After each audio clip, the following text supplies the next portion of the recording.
শুভ ষষ্ঠী বন্ধুরা। কোরিয়ার crossing tower বিল্ডিংয়ের ভেতরেতে এই মুহূর্তে আমাদের মা দুর্গা অধিষ্ঠান করছেন। মাতৃ প্রতিমা আনা হয়েছে রূপনারায়ণের পাড়ে তমলুকের ডিমারি থেকে।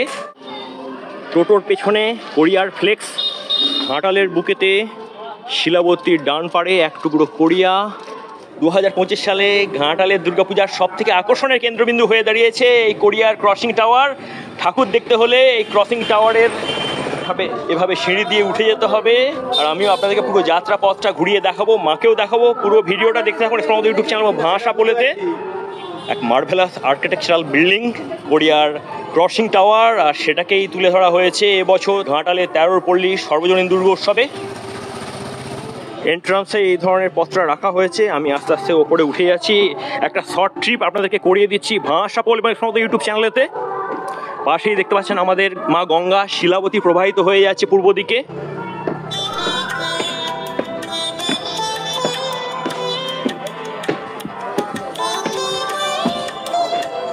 নিচ থেকে এই সিঁড়িপথ দিয়ে হেঁটে অনেকটাই উপরে উঠে গেছি। আপনাদেরকে চারপাশটা দেখিয়ে দিই, বাইরের পরিবেশটা। আর একটু এগিয়ে যেতেই মায়ের গর্ভগৃহ করা হয়েছে। আস্তে আস্তে নেমে যাচ্ছি।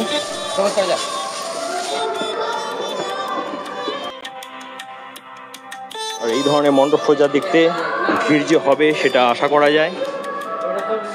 শেষ পর্যন্ত এই পথ দিয়ে মায়ের গর্ভগৃহে চলে এলাম।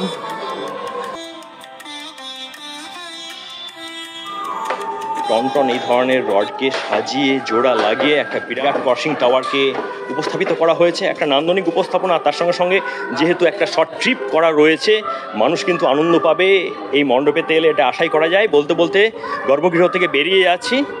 আর বেরিয়েই এত বড় একটা স্পেস রাখা হয়েছে, পাশেই শিলাবতী নদী প্রবাহিত। অসাধারণ ভিউজ পাবেন আপনারা, বিশেষ করে রাত্রিবেলা এলে।